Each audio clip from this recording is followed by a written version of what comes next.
Hi all. In this video, I will be covering economics current affairs for the month of November 2025. I have already did a similar video session for the month of October 2025 economics current affairs. If you have not seen it, please make sure that you watch the current affairs. We are also publishing current affairs magazine in our website, which is completely free of cost and anyone can access it. And the link for this current affairs download is provided in the screen, and also it is available in the description. Please make sure that you can able to download it.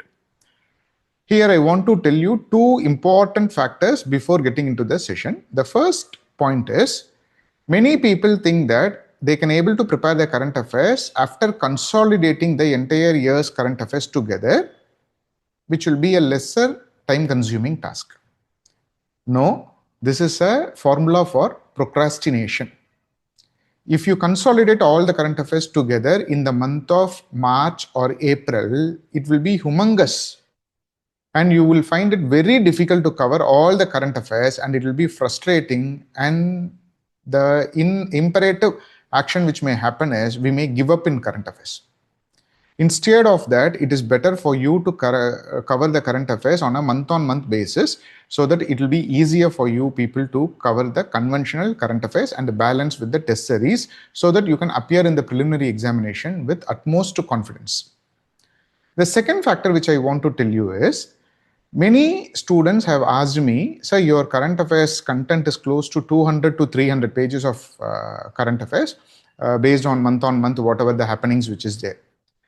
How to prepare for this current affairs? It becomes very difficult for us to, and it is demotivating for us to see all the 200 pages or 250 pages. Remember, 200 or 250 pages of current affairs is not a big deal at all. The way in which we have compiled the current affairs is based on bullet points and the key factors, and all the keywords have been highlighted. Either it had been annotated or it had been bold. So you can able to comfortably read through it without any hassle. But what I suggest is, in a particular day, you don't try to read the entire document. You pick only the topic of environment, and environment will have 30 or 40 small topics. You can able to quickly read through or quickly scroll through and see the keywords and other factors in a matter of 1 hour or 1.5 hours. So one particular subject is done.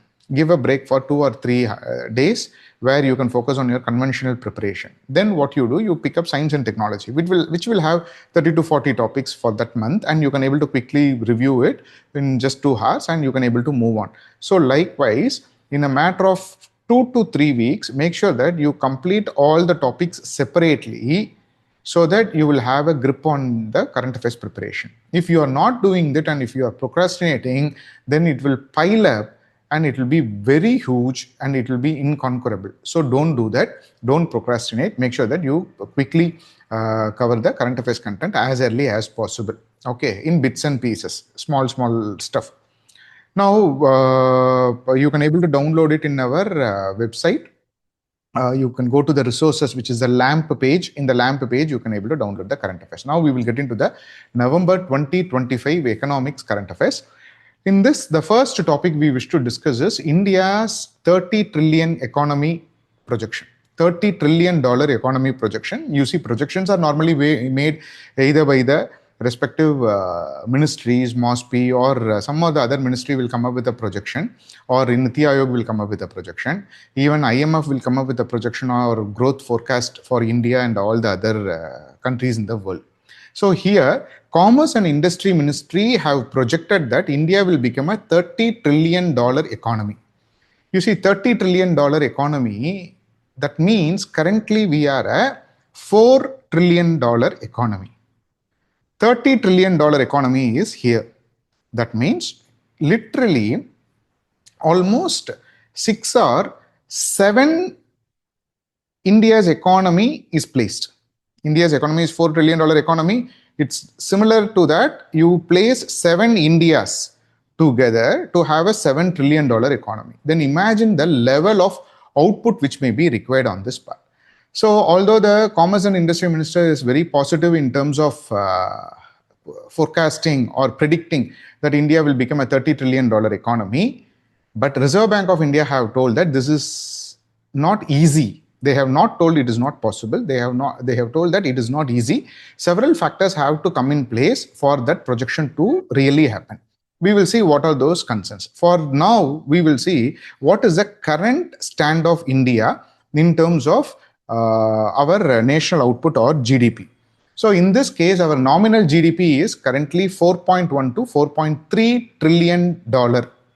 This 4.1 to 4.3 trillion dollar economy has to grow to 30 trillion dollar economy. So just then imagine how big the share market will become, how big how high the gold prices will go up, how high the inflations will go up. So all the factors will go up. So as a individual, we need to prepare ourselves for this kind of economic development. And as a UPSC aspirant, you people should know what will be the outcome if this kind of growth happens. But this growth is not going to happen today or tomorrow. It will take 2040 or 2047. So the forecast is a bit of, they have given it for 20 or 25 years from now. So for now it's 2025. It's close to 2047 or 48. This projection will come. So what is the current state of India's GDP? India's GDP is nominal GDP is 4.1 to 4.3 trillion dollar, and we are the fourth largest economy. In my GDP and national income presentation in our EPIC UPSC classes, which is Prelims Mains classes, I have given the data as India is the fifth largest economy. Recently, India surpassed Japan, and now we have Germany, we have US, and we have China. 3 more countries which is in the list, and we are the fourth largest economy.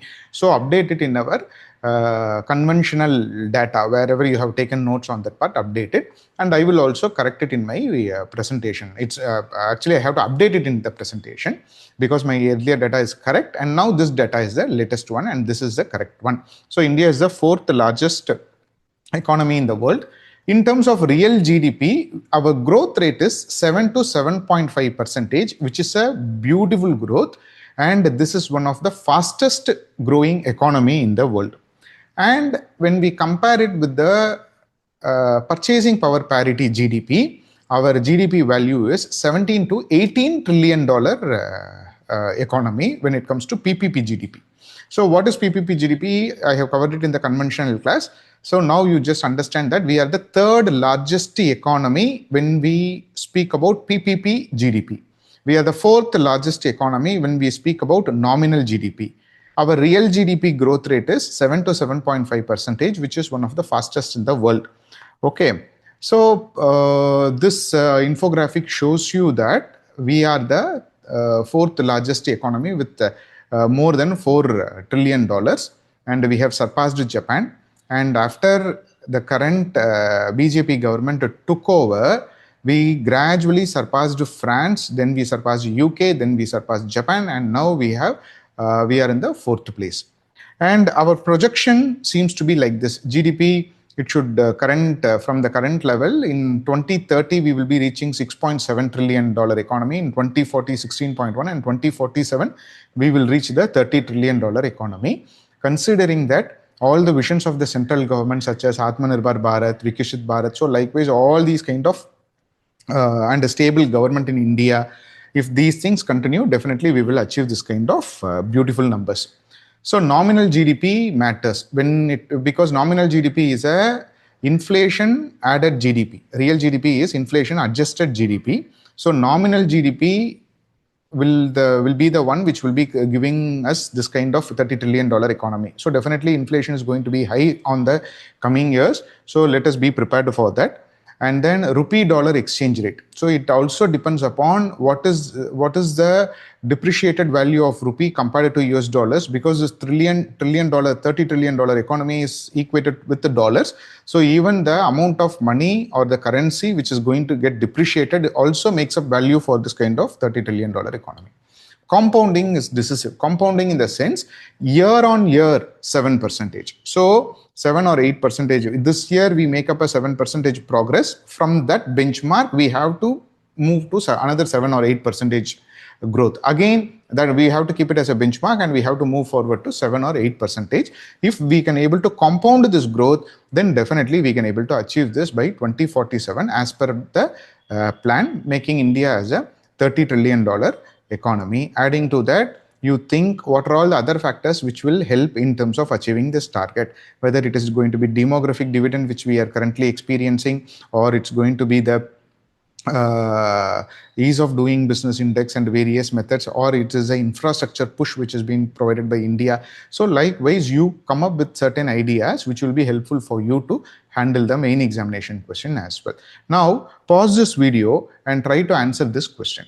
So the question is, India's target of becoming a $30 trillion economy is most directly influenced by which combination of factors? Pause it, think, and try to answer the question. The answer is B. Nominal GDP growth and rupee dollar exchange rate are vital for India to achieve this kind of numbers. Who's saying this? Reserve Bank of India is saying this. Now moving to the next topic. The next topic is, when I say India is $4 trillion economy, $4.1 trillion economy, one company have achieved this market capitalization of $5 trillion economy. So NVIDIA has become the world's first company to achieve a market capitalization of $5 trillion. You people know that NVIDIA is a very new company. For a computer to function, we need a CPU, Central Processing Unit. But NVIDIA creates what is called as GPU, Graphics Processing Unit.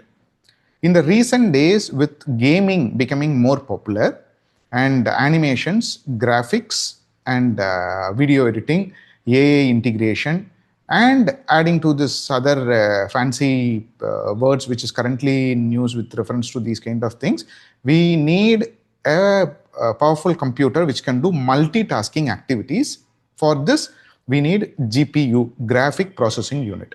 Nowadays in UPSC, there is a trend that from an economic current affair, they tag a science-related topic or environment-related topic and they ask a question from there on that particular subject. From that subject, they catch up something which happens on economy and they ask a question on that part.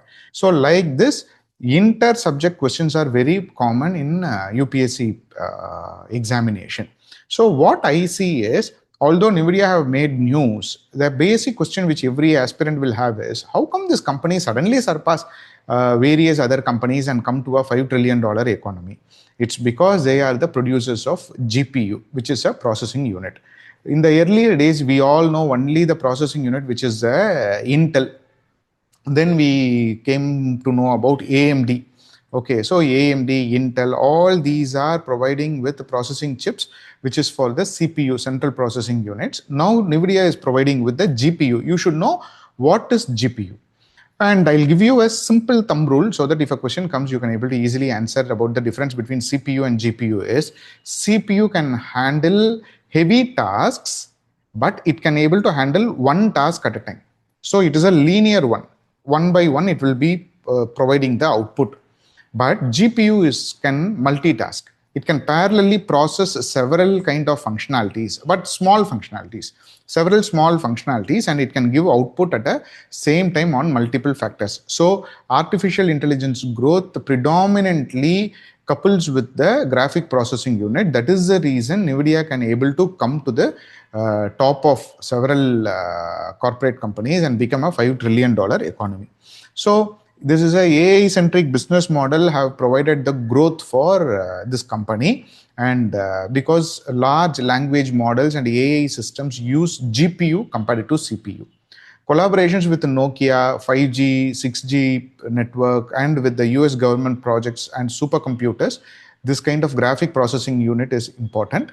GPU technology uses what we call it as parallel processing. So this, it's a symbol of AI-led market shift. NVIDIA's valuation signals a shift from platform-based tech giants to deep tech giants. Platform-based tech giant means they will be providing a platform for a particular factor. For example, if you see Uber or Ola, they don't own any kind of cars, but they provide a platform where people can use it. The consumer can meet up with the supplier. Likewise, Amazon provides it. So now companies are shifting to value addition in this part. For example, SpaceX comes up with a satellite which can be reused again and again. So it provides with the economy of scale, and it can also provide us with a situation where cost can be cut, and we can able to reuse the products and again, or we can integrate multiple products together. So these things are possible with deep tech, because deep tech uses multifarious branch of items which is associated with that, like AI, IoT, robotics, machine learning, LLM, and all these kind of factors. So for your easy reference, I have put what is the difference between traditional CPU and the current GPU, which is in news, which made NVIDIA to skyrocket in its value. So if you see here that the processing will happen sequentially in CPU, but in GPU it will happen parallelly, and CPU will have low latency, so time to complete a single complex task. But in GPU, the high throughput, the total amount of work will be completed very fast. And CPUs are used for operating systems, web browsing, word processing, etc. But GPU is used for artificial intelligence, deep learning, gaming graphics, and video rendering. So if you are editing some video, you need a graphics card or a GPU support. So then only your system can be able to perform well. Now pause the video and try to answer this question. Which of the following best explains why GPUs are preferred over CPUs for training AI models?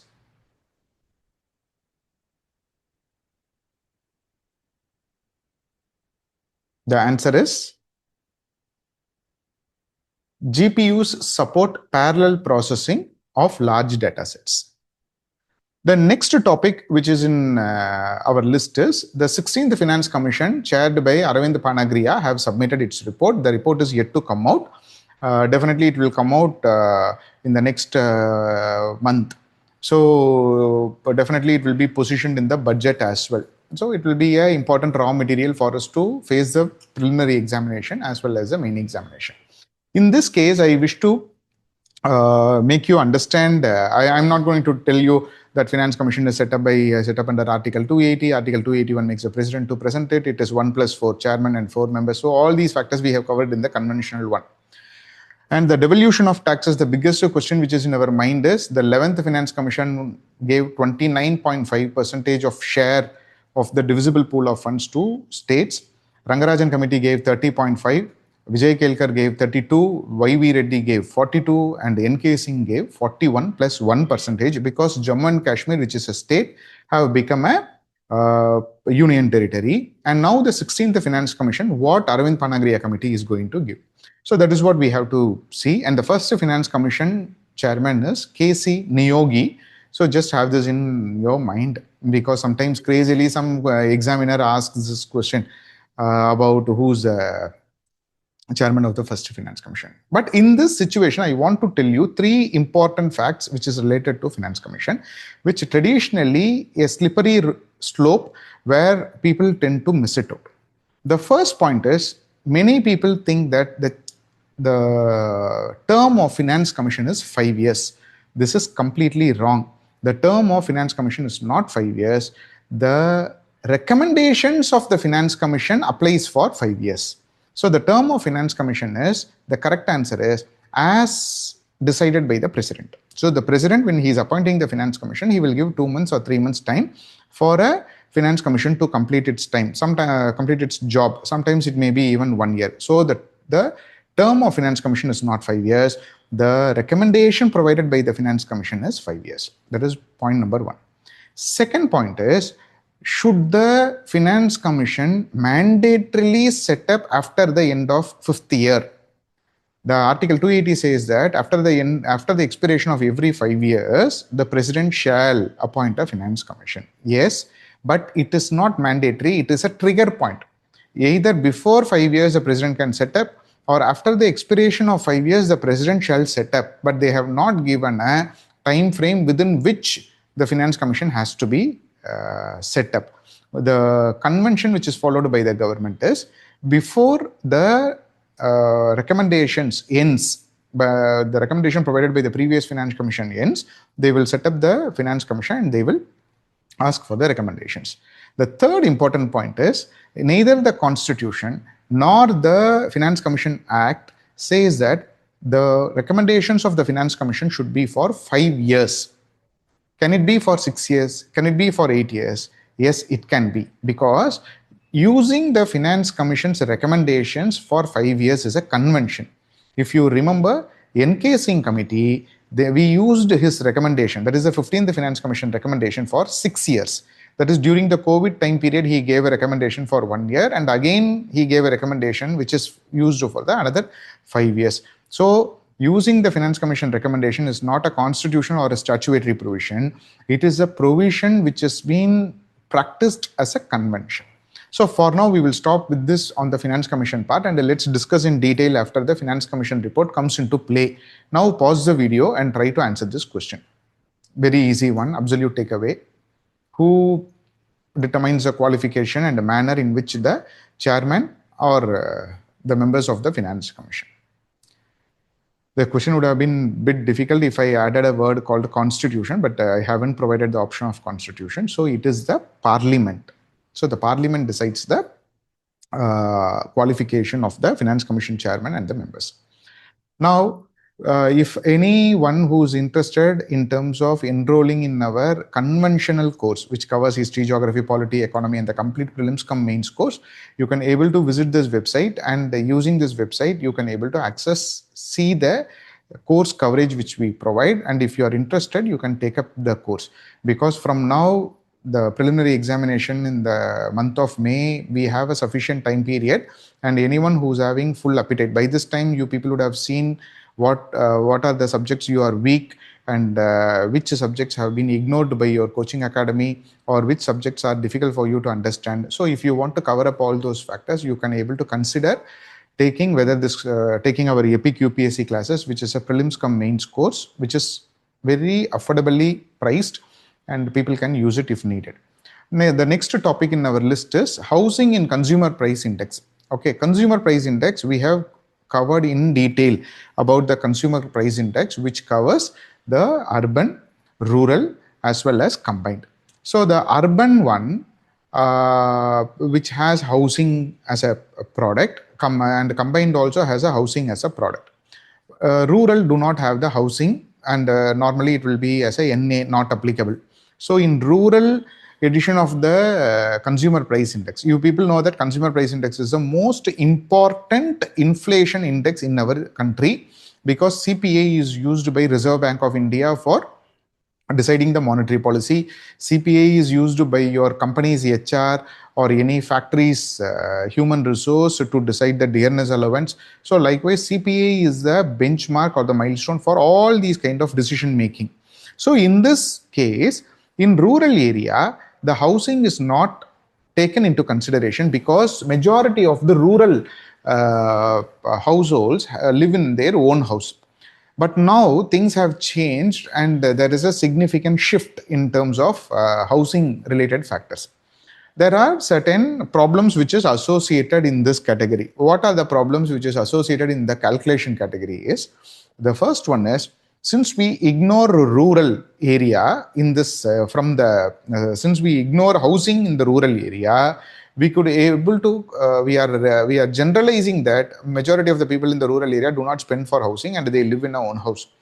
But that is not the case. So we need to include housing as a factor in the rural area as well. Since we don't involve housing, the food and beverages in the CPI shoots up to 54.2%. So this is also affecting the food inflation cost whenever the food prices are going up and down. Okay, because food prices are very volatile. Now coming to the factor of housing. Now what the MOSPI is saying, we are going to include housing as a product, housing as one of the ingredient in the rural area as well. Previously, how the urban housing is calculated was based on the companies and the government institutions which is providing quarters or which is providing HRA, housing rent allowance to the people, to its employees. Only based on that data, the CPI is calculated. But normally, if you see that anyone who's working in a company, his HRA data, that is a house rent allowance amount, significantly varies from the real rent which the person is paying. If the person is paying 20,000 rupees, the house rent allowance will be only 7,000 rupees.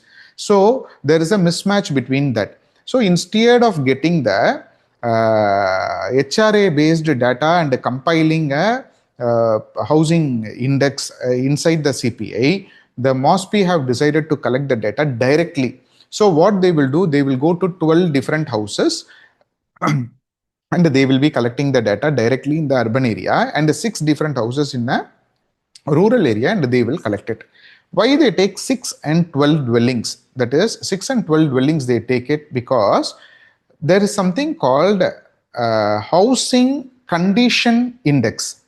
Housing condition index means it will calculate whether the person is living in a 3-bedroom or a single bedroom, whether the person is having a pakka house or a kucha house, whether the person is living in a gated community or he is living in an individual plot. So likewise, the housing condition will vary. So they diversify the sample, that is the 12 units of sample, into different areas, and they collect the data directly, meeting the people and asking them how much rent they are paying on a monthly basis, so that the data will be completely updated and it will be accurate. So that is the reason the CPI is going to include housing data in the rural area. That is one change. The second change is they are going to pick up the data directly from housing condition index, which is taken by NSSO, by directly going to the respective houses. Another change which they have proposed is to create a is to provide a change the base year from 2011-12 to 2024. All these proposals have been presented, and very shortly you can see the news coming out that the base year have changed and also the housing have been included in the rural area. So this is another factor which we need to update in our conventional notes which we have taken while studying the inflation related class. Okay, so whatever I have told you now, those factors I have mentioned it here. Okay, with a comparative chart about what is the existing happenings and what is the proposed happenings on that part. Every year from inflation there will be a question.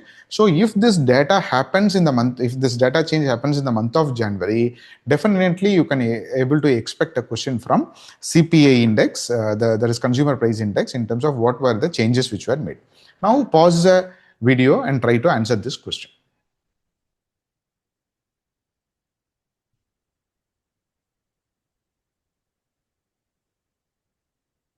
The answer is C, to make housing inflation measurement more accurate and representative. Definitely it should be easy. You shouldn't have gone wrong. You should have got it right.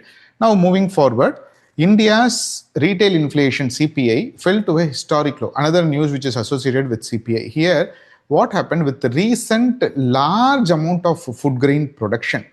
Okay, and also GST reduction.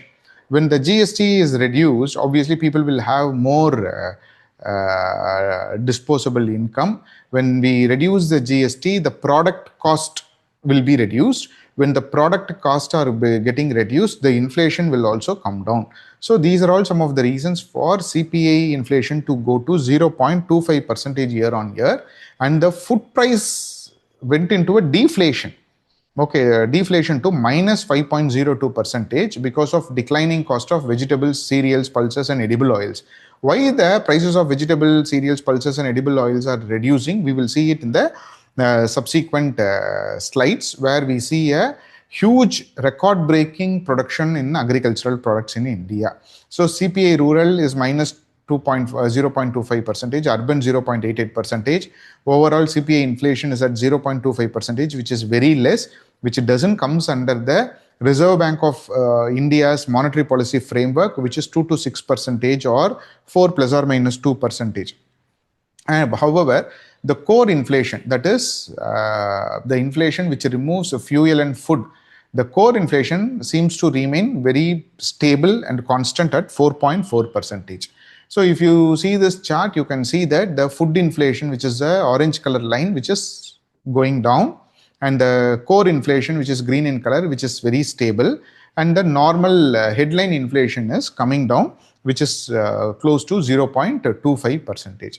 So in October 2024, we were having a 6% of inflation, and now the same inflation in October 2025, it have reduced to 0.25%. Now pause the video and try to answer this question. If you have any doubt on the CPI inflation or any other inflation indexes, get back to our conventional class and watch the video again on the inflation part.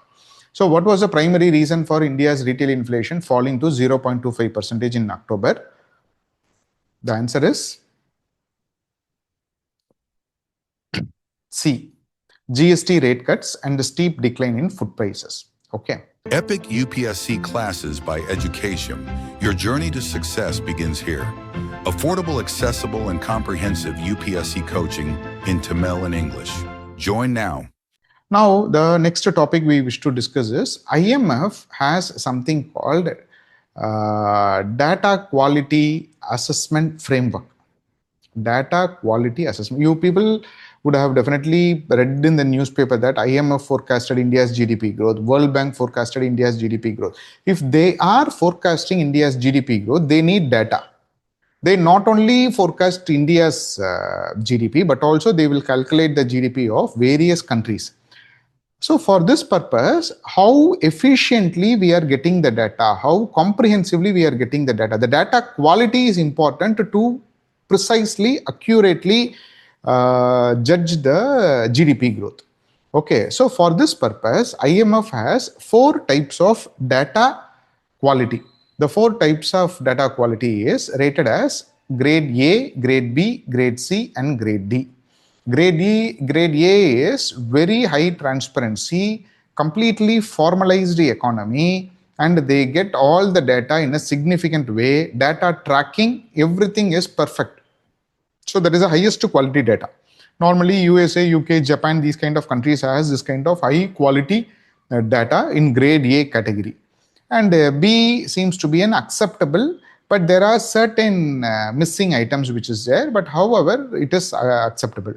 C is something which is compromised, where there is limited transparency, irregular updates, there is no sync between various ministries' data, and also there is a we don't revise things quickly as it is required. For example, we updated the CPI basket long back, and still we are yet to update the latest CPI based on the current usage of products by the people.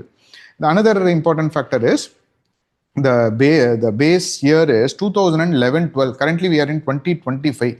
You just imagine the prices over there and the products over there at that point of time to this point of time. So the revisions are very less. So likewise, it simply shows that if India have been tagged for C as the grade C, which seems to be a compromised data and the data quality is relatively poor, this shows that India should work more on, that is Ministry of Statistics and Program Implementation must work more on improving the quality of India's data. Currently, the problems with our GDP or national account data is we predominantly associate ourselves with Ministry of Corporate Affairs 21 data. MCA 21 data, and there is a huge amount of people who are in the informal sector. Those people's productivity do not add up over here. Surveys are not regularly taken, and the surveys are taken with a very few isolated samples, and we are having an outdated base year, which is 2011-12. So all these factors combine together to make up the GDP data quality poor. So that is the reason IMF have rated our data as C. And previously, what is the data quality grade we had? Previously also we had C. Now they have reiterated, we are having C. Okay, so pause the video and try to answer this question.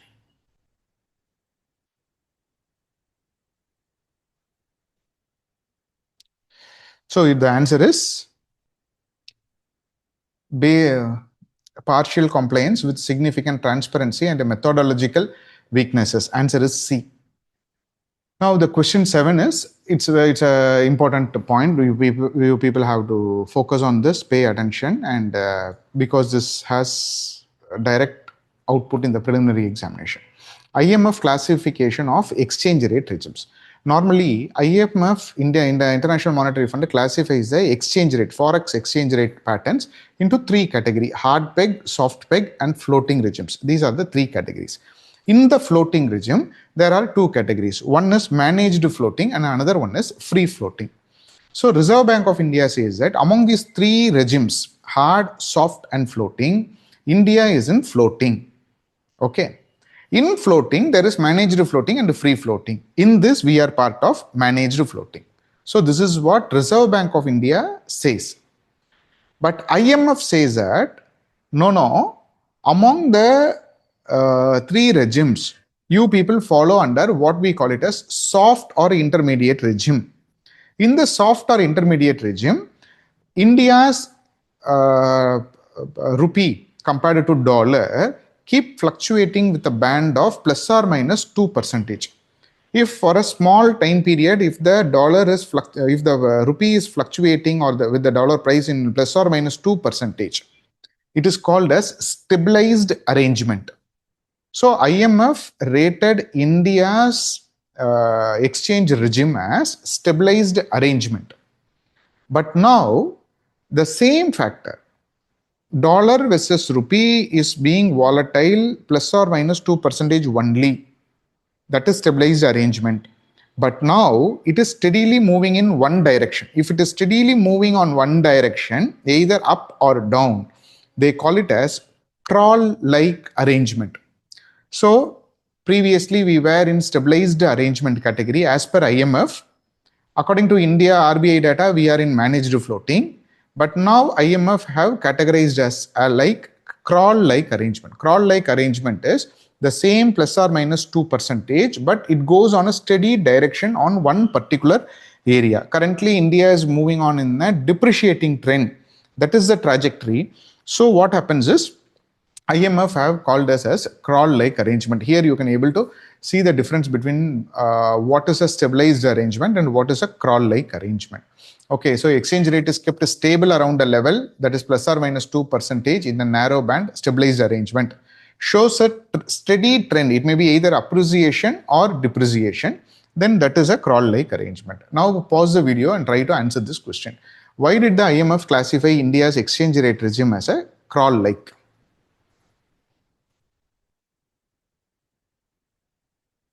The answer is, the rupee shows gradual trend depreciation with the frequent intervention. The rupee shows gradual trend depreciation with the frequent intervention. Okay. The next topic is, sometime back we saw that the CPI inflation, specifically food inflation, went in a deflationary trend. The prices have gone so low. I told you, I will tell you why it happened. It happened because India has achieved its highest ever food grain production. Our food grain production have become 357 million tons. So 357 million tons of food grains, which is an increase of 106 million tons from 2015 to 16. That means, if you see that in a matter of 10 years, we have increased 1/3 of our productivity from what we were previously having. So the rice production was highest ever, wheat production, pulses, oil seeds, cotton. You don't need to go with the numbers, but at least you should know that these productivity have become high. Cotton, jute, everything is on the higher trend. So economically, this is the reason why the food inflation have come down. So now pause the video and try to answer this question. What were the key drivers behind India's record food grain production in 24-25? The purpose is, the reason why the food grain production have increased is minimum support price backed by procurement and crop missions, various crop missions like TOP, etc., technology adoption and favorable monsoon. These are the one. C. And the next topic we are about to discuss is about SEBI, Security Exchange Board of India, came up and gave a warning stating that don't invest in digital gold, or if you investing in digital gold, you do it on your own risk. It is not regulated by SEBI. This kind of warning was given previously for cryptocurrency. Okay, so if you see here, SEBI issued a public advisory warning investors against digital gold or e-gold, stating that they are unregulated, lack investors protection, and fall outside the jurisdiction of SEBI. Okay, that is what they are saying. So what are the gold products approved by SEBI and what are the gold products which is not approved by SEBI? For example, if you see this advertisement, the advertisement says that you can able to even park 10 rupees or 20 rupees on a regular basis in an app where it is backed by gold, so that you can able to buy gold even for 10 rupees or 20 rupees. You can keep on investing whatever the money which you are having. So in this case, what you can able to see is, since the gold prices are going up, people are very much interested in terms of investing in gold. So on the other side, SEBI have approved and regulated certain gold products. That is gold ETFs, gold-based exchange-traded fund, sovereign gold bond, electronic gold receipts, gold commodity derivatives, and gold mutual funds. These are things which is regulated by SEBI. The things which is not regulated by SEBI is blockchain-based gold claim, unregulated fractional gold products, which is provided by the app like JAR or something else, or online gold credits, digital gold. These are the things which doesn't comes under the regulation, and there is a very high chance there may be something which may be risky. I'm not saying that it's a scam, or I'm not saying that it is not correct to invest on those places, but SCBA is warning that they are not under our regulation, so you do it on your own risk or you don't do it. Okay, that is what they are saying. The question which may come from this area is, in the preliminary examination, they can ask that gold related funds do not come under SEBI, or they can ask that which of the following kind of gold investments are regulated by SEBI and which is not regulated by SEBI. Okay, now pause the video and try to answer this question.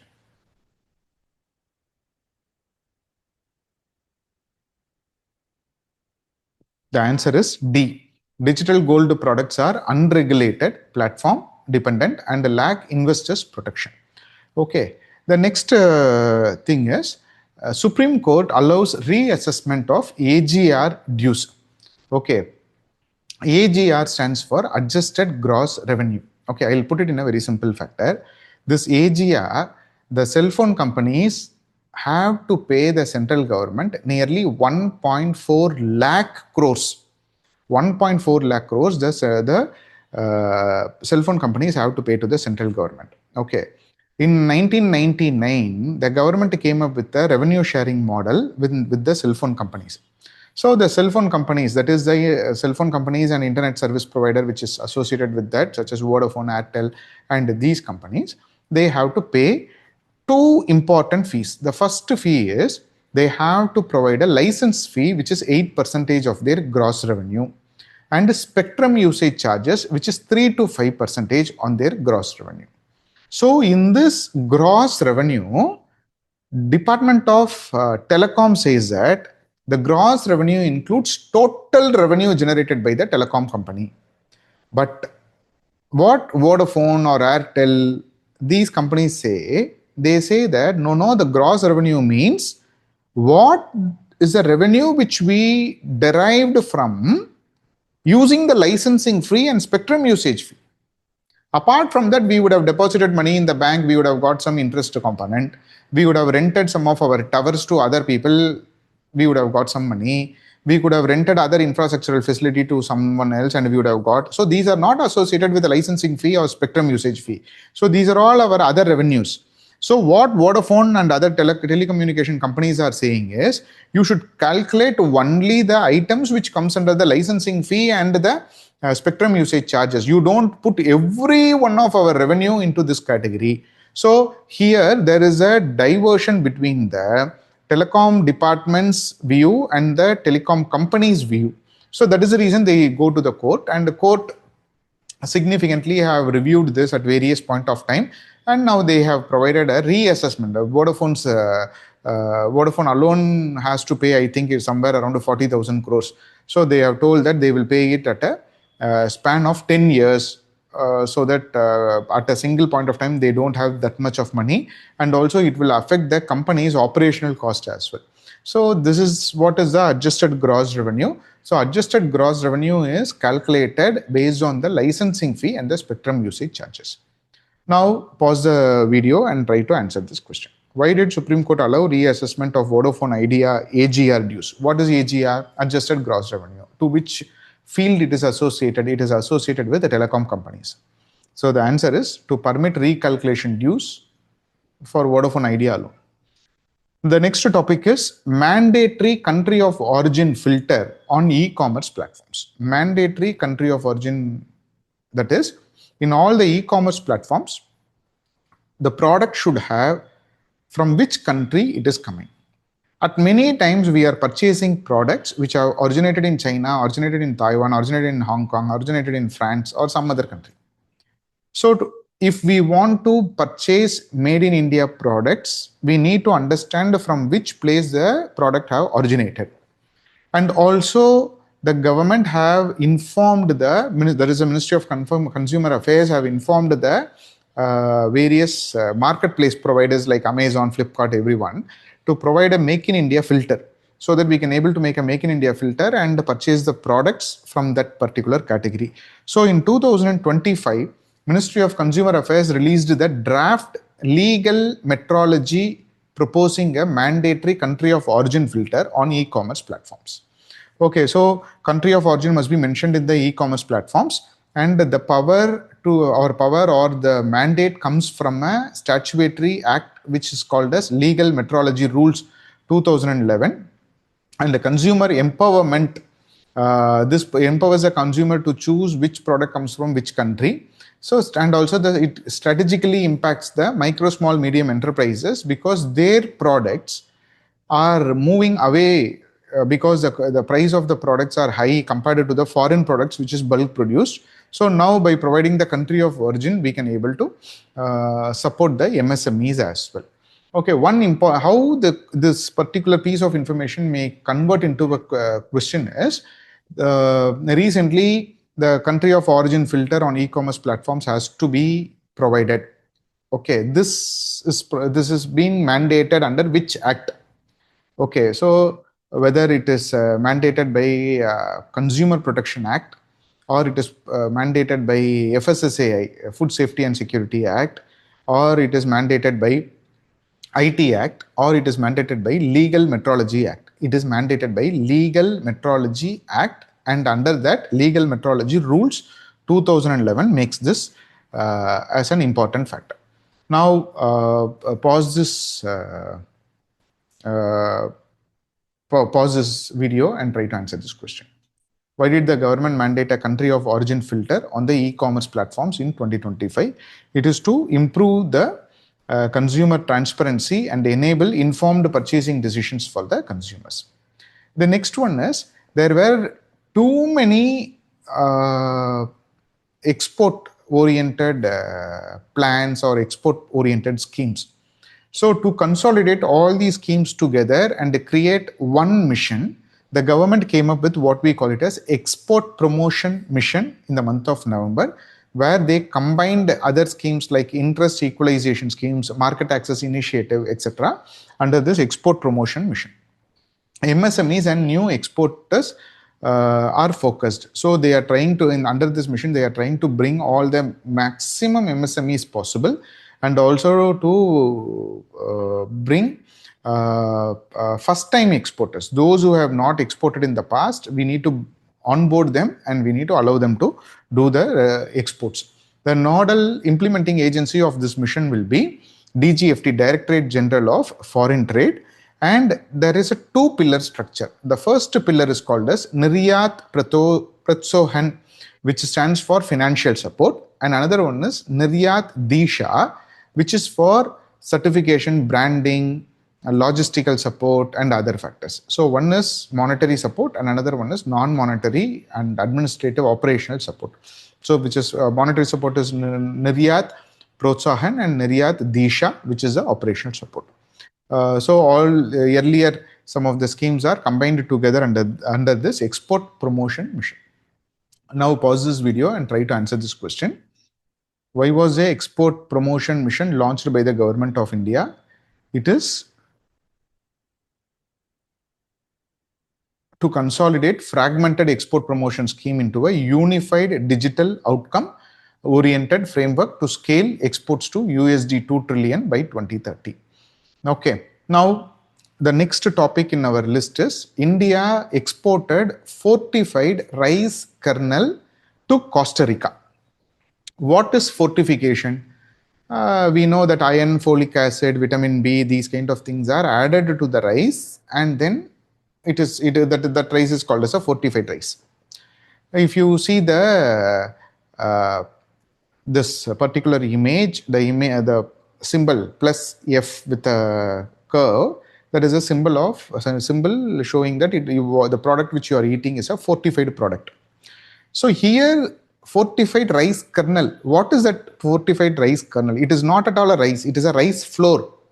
Okay, they grind it and it's a powder. In that powder, they add the fortification products like iron supplements or vitamin B or folic acids. All these are one or the other way associated with iron, and we add it together. Then it is converted into rice crystals. Those rice crystals in the proportion of 1:100. Okay, for 100 kg of rice, they mix 1 kg of fortified rice kernel into that, and then they export it to other country.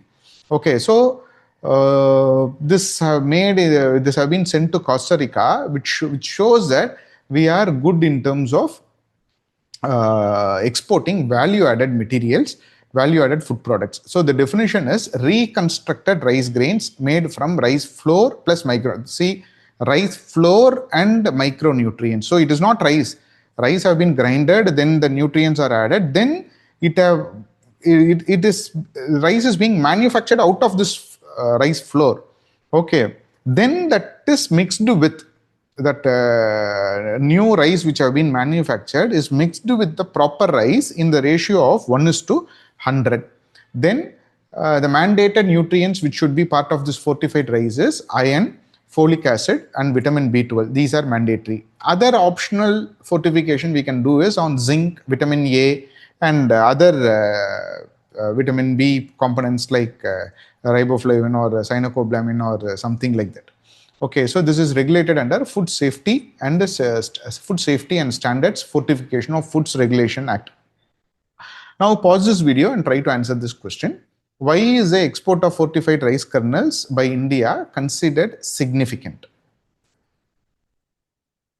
The answer is because it demonstrates India's capacity to supply value-added global products. Okay. So before going into the next one, we will take a break and I will continue the session in the next video. Thank you. Epic UPSC Classes by Educasium. Your journey to success begins here. Affordable, accessible, and comprehensive UPSC coaching in Tamil and English. Join now.